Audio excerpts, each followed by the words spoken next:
말씀을 배경을 보게 되면은 바울은 지금 빌립보 교회에 편지를 쓰고 있습니다. 그는 로마의 감옥에 수감되어 갇혀있는 그러한 몸입니다. 언제 풀려날지 모릅니다. 나이는 한 60 정도 되었고 그의 몸에는 여전히 괴롭히는 가시가 있습니다. 늘 통증을 달고 삽니다. 불편한 가운데 그가 육상 선수가 마지막 죽을 힘을 다해서 달려가듯이 그는 다시 표대를 향해서 달려간다. 이렇게 고백하고 있습니다. 여러분, 바울은 지금 감옥에 갇혀 있으면서 그는 자기가 개척한 교회의 성도들에게 편지를 쓰고 있습니다. 그때는 볼펜이 있는 것도 아닙니다. 종이가 훌륭한 것도 아닙니다. 노구의 몸을 끌고 그는 한 글자 한 글자 장문의 편지를 써가고 있는 이러한 모습을 우리가 그려볼 수 있습니다. 편지를 끝내고 나면 밤이고 낮이고 하나님 앞에 기도했습니다. 또 자기를 찾아오는 자들에게 복음을 증거했습니다. 그는 내가 이미 이뤘다 한도 아니라 또 잡힌 바 된 그것을 잡으려고 표대를 향해서 쫓아간다. 이렇게 말씀하고 있습니다. 여러분, 하나님이 쓰시는 사람이라는 책에 나오는 이야기입니다. 10년 동안 그리스도인 노릇을 하고도 처음 믿을 때보다 더 예수님을 닮지 못했다면 이는 비극이라 말하지 않을 수 없다. 이런 대목이 나옵니다. 여러분, 신앙생활 많이 해오셨죠? 어떤 분은 한 5, 60년 이상 하신 분도 계시고 또 모태신앙인 분은 더 오래 하신 분도 계십니다.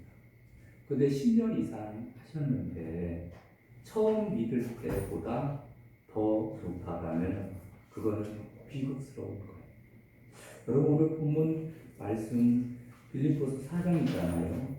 빌립보서 4장에 보면은 이제 18절, 19절 보면 19절 나의 하나님이 그리스도 예수 안에서 영광 가운데 그 풍성한 대로 너희 모든 쓸 것을 채우시리라.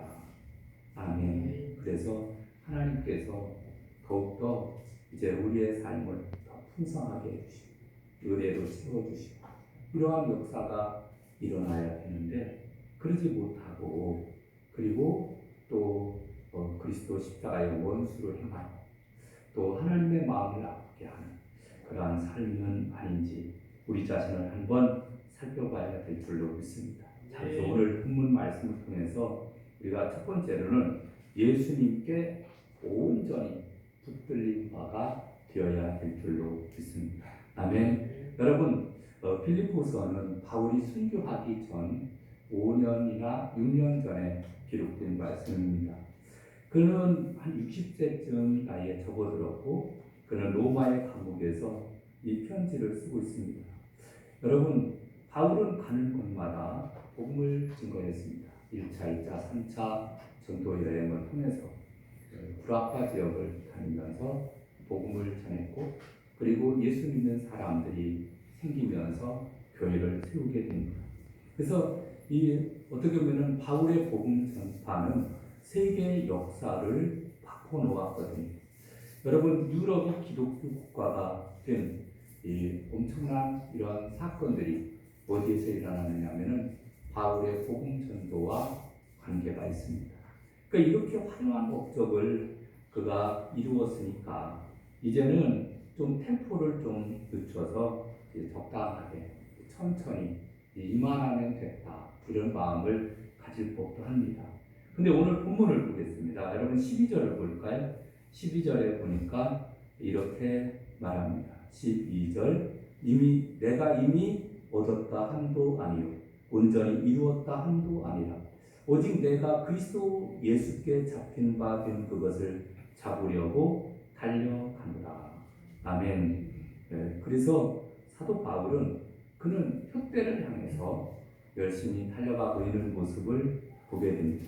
근데 여기서 중요한 것이 내가 그리스도 예수께 잡힌 바, 그리스도 예수께 잡힌 바 된 그것을 잡으려고 달려간다. 이런 말씀이 있습니다. 잡혔다 이런 말씀이 있는데 여러분 바울은 그가 예수님을 받아들이기 전에는 그는 어떤 사람이었냐면은 예수님을 미워했습니다.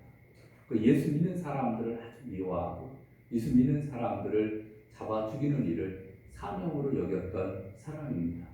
그래서 그는 다메섹이라는 그러한 이스라엘의 윗지방입니다. 그 윗지방까지 그가 가서 예수 믿는 사람들을 색출해내서 감옥에 집어넣으려고 가던 도중에 그는 예수님을 만나게 됩니다. 그래서 그가 이제 길을 가던 중에 빛난 빛이 불로 비추게 되었고 그리고 바울은 똑똑히 음성을 듣습니다. 사울아 사울아 네가 어찌하여 나를 박해하느냐. 주님 누구십니까? 나는 네가 박해하는 나사렛 예수다. 그래서 거기서 그의 삶이 달라지는 거예요. 자기는 하나님을 위하는 열심을 가지고 열심히 그는 예수 믿는 사람들을 신흥 종교 그리고 이단이라고 생각을 하고 그리고 그들을 잡아서 감옥에 보내고 죽이는 것을 사명으로 알았는데 알고 보니까 자기가 하는 일이 잘못됐다는 것을 깨닫게 됩니다. 그래서 그는 3년 동안 아라비아 광야에 가서 거기서 다시 성경을 보고 연구하고 공부하면서 구약에 나오는 모든 그 메시아가 바로 예수 그리스도라고 하는 사실을 깨닫게 됩니다. 그리고 그는 이제 이방인의 사도를 불러 나가는 그러한 하나님의 부름을 받고 그는 브라파 지역에 다니면서 복음을 증거해서 수많은 교회들을 세우게 된 줄로 믿습니다.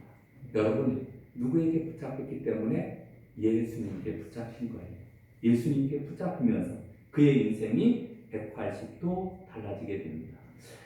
그래서 자기를 하나님께서 불쌍히 여기셔서 용서해 주시고 또 복음을 전할 수 있는 사도로 불러주셨다는 사실에 그는 감사해서 일평생 동안 그는 열심히 복음을 증거했는데 빌립보서 1장 20절에 보니까 나의 간절한 기대와 소망을 따라 아무 일에든지 부끄러워하지 아니하고 지금도 전과 같이 온전히 담대하여 살든지 죽든지 내 몸에서 그리스도가 존귀하게 되게 하려 하나니 라고 말씀합니다.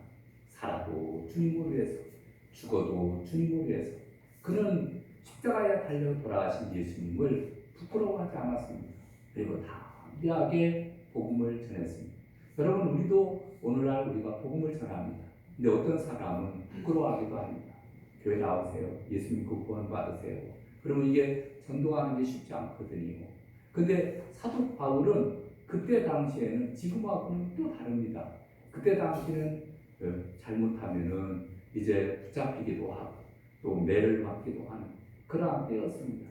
그럼에도 불구하고 그는 예수님께 붙잡혀서 온전히 주님과 동행하며 주의 일들을 감당했던 것을 보게 됩니다. 두 번째로는 인생의 참된 목적을 세워야 됩니다. 여러분 이 말씀을 12절 말씀을 보게 되면은 내가 이미 얻었다 함도 아니요 온전히 이루었다 함도 아니라 오직 내가 그리스도 예수께 잡힌 바 된 그것을 잡으려고 달려가노라. 형제들아 나는 아직 내가 잡은 줄로 여기지 아니하고 오직 하늘 즉 뒤에 있는 것은 잊어버리고 앞에 있는 것을 잡으려고 푯대를 향해서 그리스도 예수 안에서 하나님이 위해서 부르신 부름의 상을 위하여 달려간다. 이렇게 말씀해 주고 있습니다. 그래서 바울은 목표를 세운 거예요. 목표를 세우고 푯대를 향해서 달려가고 있는 모습을 보게 됩니다. 여러분 여기서 푯대를 향해서라는 단어가 나옵니다. 이 단어는 피니스라는 단어. 피니스. 이 뜻이 뭐냐? 종말이라는 뜻을 가지고 있습니다. 그래서 이것은 목표와 종말이 같은 어원을 가지고 있는데 그것은 인생의 종말에 가서도 후회하지 않는 목표라는 것을 나타내 주고 있습니다. 여러분 우리 인생을 마감했어요. 우리가 이제 70년, 80년, 90년 살면서 인생을 마감할 때 정말 후회하지 않는 목표가 있습니까? 그 목표를 향해서 사도 바울은 달려갔다라고 하는 사실입니다. 여러분, 지금도 많은 사람들은 어떤 목표를 두고서 살아가고 있습니다. 그래서 어떤 사람은 건강에 나쁜 사람은 나는 건강했으면 좋겠다. 열심히 또 운동도 하고 또 병원도 다니고 열심히 하지 않습니까? 네, 건강을 위해서 또 재물을 위해서 열심히 또 돈을 벌고 또 가정의 행복을 위해서 살아가기도 합니다. 우리 가정만 행복했으면 좋겠다. 그래서 집도 사고 열심히 또 살아가는 모습을 보게 됩니다. 여러분 다 존경합니다. 그리고 다 필요합니다. 그런데 이러한 목표는 사실은 두 번째입니다. 우리가 인생을 살아가는 가운데 있어서 두 번째 목표에 불과합니다. 그러면 첫 번째 목표는 뭐냐면은 더 지고지순한 최고의 가치인데, 여러분 우리가 이 세상에 태어난 목적이 바로 뭡니까? 하나님의 영광을 위해서 태어난 줄로 믿습니다. 아멘. 그러면 우리의 첫 번째 목표는 우리가 살아도 주를 위해서 죽어도 주를 위해서 죽나니라는 말씀처럼 우리는 오직 하나님의 나라와 그의 영광만을 위해서 살아가야 될 줄로 믿습니다. 여러분 오래 사신 분들을 물어봅니다. 아유 참 오래 사셨습니다. 어떻게 그렇게 긴 세월을 사셨습니까? 이렇게 물어보면은 한결같이 이야기하는 소리가 벌써 70이 되고 벌써 80이 되고 벌써 90이 됐다고 얘기를 합니다. 그 얘기는 바로 뭡니까? 인생이 짧다는 거예요. 돌아보면은 벌써 금방 벌써 몇십 년이 훌쩍 지났거든요. 여러분 우리의 인생은 굉장히 짧습니다. 근데 이 짧은 인생을 우리가 살면서 우리는 여러 가지 목표를 세우고 목적을 가지고 살아가는 경우를 보게 됩니다. 여러분 너무 목표가 많으면 복잡합니다. 몸도 고되고 마음도 힘듭니다. 여러분 우리의 목표는 단순해야 돼요. 우리 마음을 비우고 단순해야 되는데 목표가 분명해야 될 것은 우리 첫 번째 예수 믿는 사람들의 목표는 하나님의 나라입니다. 아멘. 우리가 이 땅에서 삶을 마감하고 저 영원한 하나님의 나라에 들어갈 거예요. 그러면 그때 들어갔을 때 그래 잘했다 착하고 충성된 종아 주님의 칭찬을 받기 위해서 우리는 일생을 달려가는 거예요. 그 가운데 우리는 작은 목적들을 세우는 거예요. 건강을 위한 목적도 세우고 또 재물에 대한 목적도 세우고 그리고 또 이제 가정의 행복을 위한 목적도 세우고 그리고 또 열심히 살아가는 것을 보게 됩니다.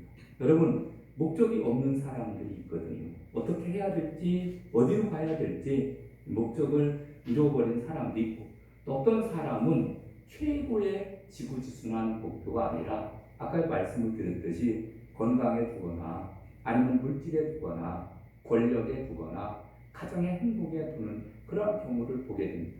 근데 사실은 이것들은 두 번째가 첫 번째가 되면은 그러면은 나중에 어떤 일이 생기냐면은 그것은 허물을 깨닫게 됩니다. 왜 그러느냐? 여러분 성경에 이렇게 말합니다. 전도자가 이르되 헛되고 헛되고 헛되니 모든 것이 헛되도다. 일의 결국을 다 들었으니 하나님을 경외하고 그의 명령을 지킬지어다. 아멘. 여러분 이게 무슨 얘기냐면은 솔로몬에 대한 이야기입니다. 솔로몬은 그가 처음에는 정말 다윗의 아들로서 그는 정말 아버지로부터 훌륭한 신앙을 전수받습니다. 그리고 처음에 그가 왕이 되었을 때는 이 많은 백성들을 어떻게 지도할까? 하나님 나에게 지혜를 주세요. 일천번제를 쌓으면서 하나님 앞에 지혜를 달라던 사람이었습니다. 근데 하나님 지혜를 주시고 이제 태평성대가 되니까 그는 많은 유혹에 빠져서 그가 많은 여인도 거느리고 그 다음에 물질도 쌓아놓고 이렇게 살았습니다. 근데 그가 말년에 뭐라고 얘기를 하냐면은 자기가 모든 권력이든지 물질이든지 모든 쾌락이든지 다 누려보고 난 이후에 그는 이 모든 것은 헛되고 헛되다 이렇게 고백을 하고 있거든요. 그러니까 여러분 우리는 이런 말씀을 보면서 우리는 다 누리지는 못했지만 그러나 우리가 목표하는 바가 아하, 이것이 진정한 첫 번째 삶의 목표는 아니구나 라는 것을 깨닫게 되는 거예요. 여러분, 우리는 지고지순한 온전한 목표를 향해서 달려가야 될 줄로 믿습니다. 세 번째로는 현실에 안주하지 않아야 됩니다. 여러분, 오늘 본문 13절을 볼까요? 형제들아, 나는 아직 내가 잡은 줄로 여기지 아니하고 오직 한 일, 즉 뒤에 있는 것은 잊어버리고 앞에 있는 것을 잡으려고 달려간다. 이렇게 말씀해 주고 있습니다. 뒤에 있는 것은 잊어버리고. 이게 무슨 얘기냐면은 바울의 모습을 우리가 살펴볼 수가 있습니다. 바울은 어떤 사람이냐면은 그는 열심히 공부를 했습니다. 그래서 가말리엘이라는 스승님 밑에 들어가서 공부를 했습니다. 최고 학부를 나온, 오늘날 한국으로 얘기하면은 바로 우리 서울대학교를 나온 것이고, 그리고 또 외국에 또 유학까지 간 사람이다, 이렇게 볼 수가 있습니다. 그래서 하버드 출신이다, 이렇게 말할 정도로 최고의 학부를 나온 겁니다. 그 다음에 그는 율법에 정통한 학자였습니다. 그래서 성경에 나오는 모든 말씀들을 모르는 것이 없는 점. 뿐만 아니라 그는 로마의 시민권을 가지고 있는 자였습니다. 그는 정말 부유한 환경 가운데서 얼마든지 그는 세상의 향락을 추구하며 살 수 있는 사람이었습니다. 그런데 그는 예수님께 사로잡혀서 그가 복음을 증거하자. 그래서 그 한 30여 년 정도 그는 온전히 복음을 증거하러 다녔는데, 복음의 열정에 사로잡혀서 소아시아를 누비면서 많은 사람을 구원했습니다. 도시마다 교회가 세워지고 또 복음을 전하기 위해서 또 열심히 전한 결과 문명의 물꼬를 터놓을 정도로 정말 대단한 사람이었습니다. 여러분, 그리스찬으로서 최고의 신앙을 가졌다, 이렇게 볼 수 있습니다. 여러분, 바울과 같이 경건하고 바울과 같이 의롭고 바울과 같이 성경을 알고 바울과 같이 기도할 수 있는 사람이 그렇게 많지 않습니다. 거의 전무합니다. 여러분은 그렇게 살아오셨습니까? 쉬운 일이 아니거든요. 그렇게 훌륭한 일들을 감당했던 사람이 바울입니다. 근데 그는 이제는 그만해야 되겠다, 이렇게 하지 아니하고 그는 아직 내가 잡은 줄로 여기지 아니하고 그리고 앞을 향해서 달려가고 있는 이러한 모습을 보게 됩니다. 여러분, 특별히 그는 현실에 안주하지 않았습니다. 지금까지 해온 일에 대해서 그는 현실에 안주하지 않고 앞을 향해서 또 다시 달려가는 바울의 모습을 보게 됩니다. 여러분, 우리들도 가만히 살펴보면 젊었을 때는, 그 다음에 우리가 또 주일학교에서, 그리고 또 청년부에서, 또 장년부에서 열심히 헌신하고 충성을 했을 거예요. 근데 지금은 어떻습니까? 지금은 다 내려놓고 너무 편하게 우리가 신앙생활을 하고 있으면은, 그럼 우리 이 말씀을 다시 한번 살펴봐야 돼요. 우리는 죽을 때까지 해야 될 일이 있는데 하나님 나라를 위해서 우리는 달려가야 될 줄로 믿습니다. 최고의 일은 영혼 구원입니다. 잃어버린 영혼을 찾고 잃어버린 영혼을 세우고 그들을 주님 앞에 이끌어오는 것. 그래서 주일날 아침이 되면은 우리의 전화 통에는 불이 나야 됩니다. 교회 속에서 안 나온 성도들 체크하고 그리고 그들을 이끌어내고 그리고 일가 친척 형제 자매들에게 문자도 날리고 편지도 날리고 전화도 하고 그러면서 어떻게 하든지 한 영혼이라도 주님 앞에 이끌어올까. 그게 우리의 사명이거든요. 여러분, 교회에서 중직은 다 내려놨다 하더라도, 심지어는 또 중직을 맡고 있다 하더라도, 여러분, 우리가 해야 될 일은 늘 영혼 구원에 가 있어야 될 줄로 믿습니다.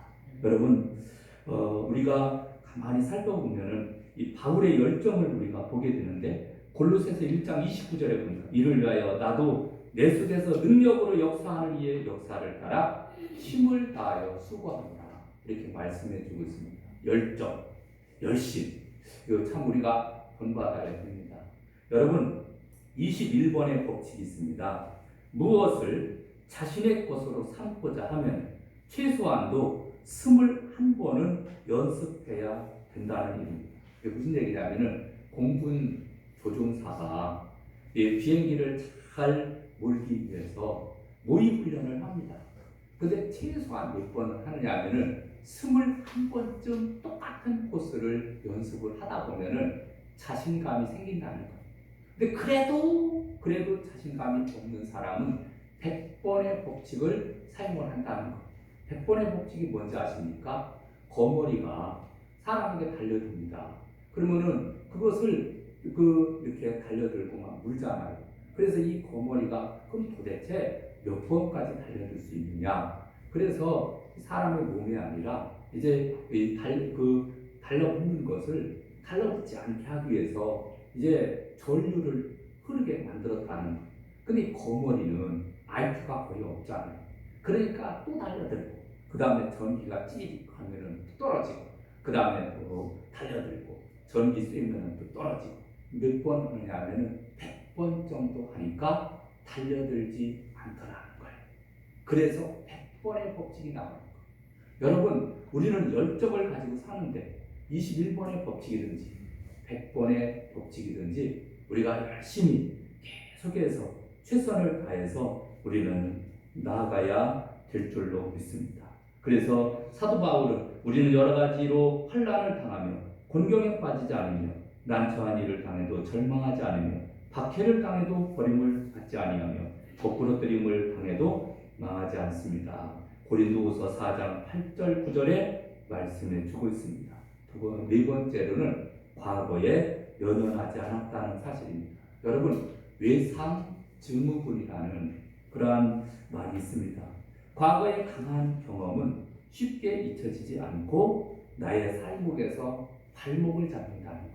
예를 들면은 과거에 큰 교통사고를 경험한 사람이 있습니다.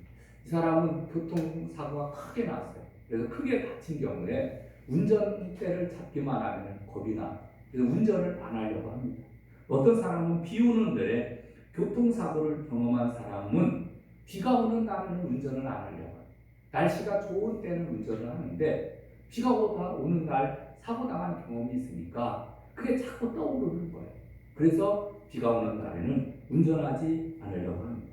여러분, 끔찍한 사고가 생각나기 때문에 과거의 경험은 우리로 하여금 자꾸 뒤로 물러가게 하는 그러한 현상, 이게 외상 증후군이라는 것이거든요. 여러분, 바울은 어땠을까요? 바울은 그가 과거의 자신의 모습에 사로잡혔다면 그는 위대한 사도가 되지 않았을 거예요. 왜 그러냐면은 그는 예수님을 올바로 믿기 전에 그는 핍박자였고 회방자였고 폭행자였거든요. 예수 믿는 사람들을 잡아서 죽이고 때리고 핍박하고 괴롭히던 그러한 사람이었거든요. 그러니까 예수 믿고 난 다음에 내가 이전에 정말 나쁜 놈이야. 예수 믿는 사람들을 그렇게 내가 왜 그들을 죽였을까? 그들을 폭행했을까? 과거에 얽매여서 그가 연연해서 살았다라고 하면 그는 거기에서 끝났을 거예요. 그는 거기에서 모든 인생이 끝났을 거예요. 그런데 사도 바울은 거기에 연연하지 않았습니다. 그는 하나님 앞에 자기의 잘못을 회개하고 그리고 사죄의 은총을 받고 그리고 이제 내가 할 수 있는 일은 과거에 내가 주님의 영광을 가리고 예수 믿는 사람들을 그렇게 핍박하고 죽였는데 내가 이제 보답하는 양으로 이제 내가 더 열심히 주의 일들을 감당해야 되겠다. 그리고 나가서 열심히 복음을 증거하고 교회를 세우고 하나님 나라를 전파했던 모습을 보게 됩니다. 여러분, 우리의 삶도 마찬가지. 우리 과거에 연연하면 안 돼요. 과거에 내가 실패하고 과거에 내가 잘못하고 과거에 내가 예수님 부인하고 과거에는 내가 어떻게 신앙생활을 했고 너무 과거에 우리가 연연하지 말고 현재가 중요하고 현재 내가 성경을 보고 현재 내가 기도하고 현재 내가 전도하고 현재 내가 하나님의 나라를 바라보면서 살고 사는 것, 이것이 더 중요한 줄로 믿습니다. 다음에 출애굽한 이후에 이스라엘 백성들 중에 잘못된 것이 바로 무엇입니까? 그들은 늘 불평하고 원망을 했습니다. 왜 그러냐면은 애굽을 바라보는 거예요. 내가 애굽에 있을 때는 거기서 부추도 먹고 거기서 그 다음에 과일도 먹고 거기서 맛있는 것, 고기도 먹고, 이 맛있는 것도 먹었는데, 지금 광야로 나와 보니까, 여러분, 하나님께서 이스라엘 백성들을 노예에서 해방시켜서 자유롭게 살라고 이제 해방을 시켜주었잖아요. 그럼 감사하고 고맙습니다. 이렇게 해서 살아가야 되는데, 과거에 얽매여서 옛날에는 참 좋았다. 고깃가마 옆에 있을 때가 참 좋았다.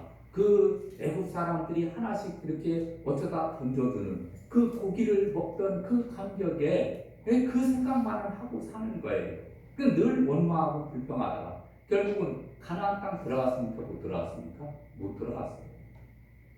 그게 바로 이 출애굽한 1세대의 딜레마였거든요. 여러분, 우리도 구원받고 하나님의 자녀가 됐습니다. 이제는 과거에 연연하지 마요. 더 앞을 향해서 우리는 나아가야 될 줄로 믿습니다. 여러분, 믿음의 조상이었던 아브라함은 과거에 집착했으면 어떻게 됐을까요? 그는 우상 장사의 아들이었습니다. 자기 부인을 2번이나 비겁하게 이방 왕에게 내어준 자입니다. 야곱은 어떻습니까? 야곱은 형과 아버지와 삼촌을 속인 사기꾼입니다. 이삭은 어떻습니까? 이삭은 아버지를 본받아 자기 아내를 외간 남자에게 내준 사람입니다. 모세는 어떻습니까? 모세는 살인자입니다. 다윗은 간음한 사람입니다. 여러분, 세익스피어는 명성을 얻기까지는 비천한 신분입니다. 아버지가 목축업을 했습니다. 코페르니쿠스는 빵집 아들이었고, 케플러는 아버지가 경영하는 선술집에서 술 따르면서 종업원을 하는 사람이었습니다. 그들은 과거에 얽매이지 않았습니다. 그들은 다시 일어나서 새로운 인생을 개척했습니다. 여러분, 우리도 목표를 향해서 매일매일 나아가야 돼요. 아멘. 과거에 연연하지 말고 일어나서 열정을 가지고 우리가 전진해야 될 줄로 믿습니다. 마지막 5번째로는 상급을 바라보며 나아가야 됩니다. 여러분, 오늘 14절을 볼까요? 표대를 향하여 그리스도 예수 안에서 하나님이 위해서 부르신 부름의 상을 위하여 달려가노라. 아멘. 디모데 후서 4장 8절에도 보니까 이제 후로는 나를 위하여 의의 면류관이 예비되었으므로 주곧 의로우신 재판장이 그날에 내게 주실 것이며 내게만 아니라 주의 나타나심을 사모하는 모든 자에게 도니라. 그러니까 천국에서 분명히 바울은 의의 면류관을 받을 것이다. 이렇게 말씀해 주고 있습니다. 여러분, 상급 중에 최고 상급이 뭔지 아십니까? 하나님이 나의 하나님이 되는 거예요. 아멘. 이것보다 더 큰 상급은 없어요. 우리 인생 가운데 하나님이 나의 인생이 되어서 그리고 나를 인도해 주시고 보호해 주신다라고 하면은 여러분, 최고의 상급입니다. 그리고 우리가 이 땅의 삶을 마감하고 주님 나라에 갔을 때 잘했다, 착하고 충성된 종아, 이렇게 칭찬을 하신다라면 여러분, 그것보다 더 귀한 것은 없는 줄로 믿습니다. 여러분, 우리가 바라봐야 될 목표가 있습니다. 그 목표는 다른 것도 없습니다. 예수 믿는 사람들은요, 예수님만을 목표로 삼는다. 예수님의 성품, 예수님의 삶, 예수님의 모든 행적들을 생각을 하면서 우리는 살아가야 될 줄로 믿습니다. 예수님은 30대가 되었을 때 공생애를 사였습니다. 그리고 인류를 죄에서 구원하시기 위해서 그는 십자가의 길을 묵묵히 걸어갔습니다. 골고다의 언덕을 오르셨고 그는 양손에 못을 박히고 발에 못을 박히고 십자가에 피 흘려 우리의 모든 죄를 사해 주시기 위해서 돌아가셨습니다. 여러분, 우리도 때로는 인생을 살아가다 보면은, 교회 다니고 신앙생활 하다 보면은 왜 어려움이 없겠습니까? 왜 우리도 편하게 쉬고 싶은 생각이 없겠습니까? 그러나 여러분, 예수님 생각하며 이제 목표를 향해서 우리도 달려가야 될 줄로 믿습니다. 흔들리지 않는 그 목표, 예수님처럼 멸시받고 예수님처럼 받고 예수님처럼 굶주리고 예수님처럼 욕먹는다 하더라도 우리가 가야 될 길은 저 영원한 하나님의 나라를 향해서 우리가 뚜벅뚜벅 걸어가야 될 줄로 믿습니다. 마라톤 선수에게 묻습니다. 당신 1등을 했는데 당신 이제 앞으로 목표가 뭡니까? 이분은 이렇게 말합니다. 제가 앞으로 더 열심히 노력을 해서 1분 1초를 더 단축시키고 싶습니다. 1등을 하는 게 중요한 게 아니에요. 이 사람에게는 1분 1초를 더 단축시키는 것이 그의 삶의 목표거든요. 여러분, 우리도 여러분 열심히 잘 달려오셨습니다. 우리 성대교회를 위해서 헌신하고 충성한 여러분을 환영하고 축복합니다. 근데 앞으로도 조금만 더 열심히 하나님의 나라와 그의 영광을 위해서 달려가는 저와 여러분 되시기를 주님의 이름으로 축원합니다. 우리 찬양 드리겠습니다. 찬송은 492장 드립니다.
생각하면서 주여 한번 크게 외치고 통성으로 기도합니다. 주여